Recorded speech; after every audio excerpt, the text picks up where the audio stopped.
नमस्कार। आज हम एक बहुत ही दिलचस्प और क्लासिक कहानी पर बात करने वाले हैं, बुद्धिमान बेटा। ये कहानी ना एक बहुत पुराने सवाल के इर्द गिर्द घूमती है। असली ताकत किस में है, जिस्मानी बल में या फिर तेज दिमाग में? तो चलिए देखते हैं कि ये कहानी हमें क्या सिखाती है। तो कहानी की शुरुआत है सीधे इसी सवाल से करते हैं। क्या सच में बुद्धि बल से ज्यादा शक्तिशाली है? ये एक ऐसा सवाल है जो इस पूरी कहानी की नींव है और हम सब ने कभी ना कभी इसके बारे में जरूर सोचा होगा। हमारी कहानी हमें ले चलती है कानपुर नाम की एक बड़े ही खुशहाल राज्य में। यहाँ एक पिता है जो अपने दो बेटों के भविष्य को लेकर कह सकते हैं कि काफी परेशान है।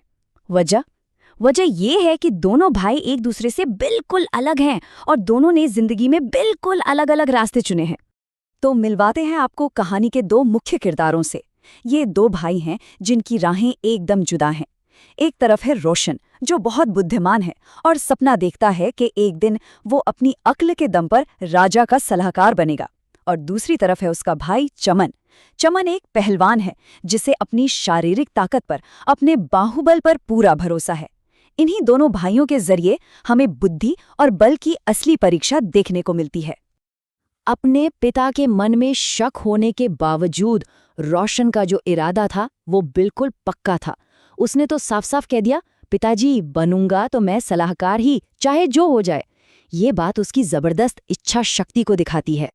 अब रोशन की ये जिद देखकर उसके पिता ने सोचा, चलो इसकी बुद्धिमानी को परखते हैं। और उन्होंने उसके सामने रखी 3 चुनौतियां। ये सिर्फ चुनौतियां नहीं थीं, बल्कि ये एक भविष्य के सलाहकार के लिए जरूरी गुणों की परीक्षा थीं। पहली, एक सही जीवन साथी चुनने की समझ। दूसरी, दुश्मन का सामना करने की रणनीति बनाना। और तीसरी, राज दरबार में अपनी काबिलियत साबित करने का हौसला। तो सफर शुरू होता है पहली परीक्षा से। रोशन को एक ऐसी पत्नी ढूंढनी थी जो सिर्फ खूबसूरत न हो, बल्कि जिसकी समझदारी और बुद्धिमानी भी उसके बराबर की हो। ये सिर्फ एक शादी का सवाल नहीं था, ये तो एक ऐसे साथी को खोजने की परीक्षा थी जो मुश्किलों में साथ दे सके। रोशन ये बात अच्छी तरह समझता था कि ये काम इतना आसान नहीं होने वाला। जैसा कहते हैं ना, घी सीधी उंगली से नहीं निकलता। उसे पता था कि इस काम के लिए उसे अपनी चतुराई का इस्तेमाल करना पड़ेगा। और अब देखिए रोशन का शानदार प्लान। उसने क्या किया, अपने एक जौहरी दोस्त से सोने के कुछ सिक्के उधार लिए। फिर एक समझदार लड़की को देखकर उसने जानबूझकर वो सिक्के उसके सामने गिरा दिए। ये एक टेस्ट था। जब उस लड़की ने ईमानदारी से सिक्के लौटाए तो रोशन ने एक ऐसी कहानी गढ़ दी जिस पर यकीन करना मुश्किल था, कि उसे सोने का पसीना आता है। सोचिए, ये इतनी अनोखी और आत्मविश्वास से कही गई बात थी कि वो लड़की उसकी बुद्धि से बहुत प्रभावित हुई और उसने खुद ही शादी का प्रस्ताव रख दिया। क्या कमाल की चाल थी। और बस इसी के साथ रोशन ने अपनी पहली परीक्षा क्या खूब पास की। उसे न सिर्फ एक पत्नी मिली, बल्कि अपने आगे के सफर के लिए एक बुद्धिमान साथी भी मिल गया। अब बारी थी दूसरी परीक्षा की, और ये वाली पहले से कहीं ज्यादा खतरनाक थी।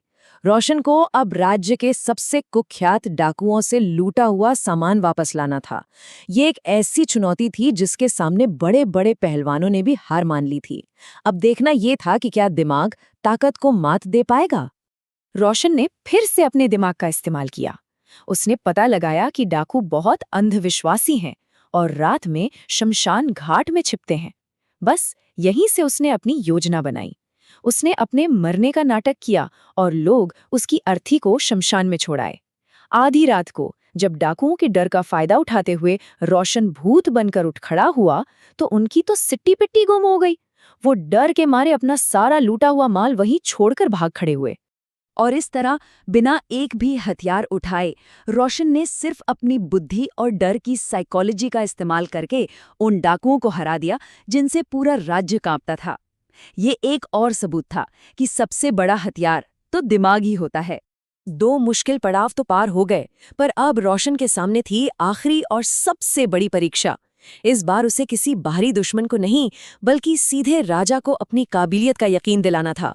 राजा की ये आखिरी परीक्षा तो सच में रोंगटे खड़े कर देने वाली थी। सभी उम्मीदवारों को एक ऐसे मैदान में खड़ा कर दिया गया जहां जहरीले सांप छोड़े जाने वाले थे। ये हिम्मत और समझदारी की सबसे बड़ी कसौटी थी। जैसे ही सपेरों ने अपने पिटारे खोले, बस मैदान में भगदड़ मच गई। हर कोई अपनी जान बचाने के लिए चिल्ला रहा था, भागो भैया भागो, और दीवारें फांद फांद कर भाग रहा था। लेकिन उस पूरी भगदड़ और चीख पुकार के बीच सिर्फ एक आदमी था जो अपनी जगह पर शांत निडर खड़ा रहा। वो था रोशन। जब राजा ने पूछा कि उसे मौत से डर क्यों नहीं लगा, तो रोशन का जवाब उसकी असली बुद्धिमानी को दिखाता है। उसने कहा, मेरा अपने राजा पर अटूट विश्वास ही मेरे यहाँ खड़े रहने की वजह है। वो हमारी जान बिना किसी वजह के कभी नहीं ले सकते।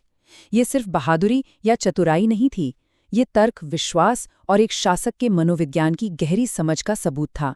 रोशन के इस एक जवाब ने ना राजा का दिल जीत लिया। उसने अपनी आखिरी परीक्षा भी पास कर ली और ये साबित कर दिया कि सच्ची बुद्धि सिर्फ समस्याओं को सुलझाती नहीं है, बल्कि वो विश्वास और समझ भी पैदा करती है। ये थी बुद्धिमान की असली जीत। तो इस तरह रोशन को सलाहकार का पद मिल गया, लेकिन उसने साबित कर दिया कि एक सलाहकार सिर्फ ज्ञानी नहीं होता, वो व्यक्ति होता है जिसके पास मुश्किल हालात में शांत रहने का साहस हो, लोगों को समझने की बुद्धि हो और अपने राजा, अपने नेतृत्व पर अटूट विश्वास हो। ये सारे गुण रोशन ने अपनी यात्रा में दिखाए। आखिर में ये कहानी हमें एक बहुत ही गहरा सबक सिखाती है। शारीरिक बल आपको मुश्किलों से लड़ना सिखा सकता है, लेकिन सच्ची बुद्धि आपको ये सिखाती है कि उन मुश्किलों से बचा कैसे जाए या फिर उन्हें अपने फायदे के लिए इस्तेमाल कैसे किया जाए। रोशन की कहानी इस बात का सबूत है कि सबसे बड़ी ताकत समस्याओं को हल करने में नहीं, बल्कि उन्हें एक अलग नजरिए से देखने में है।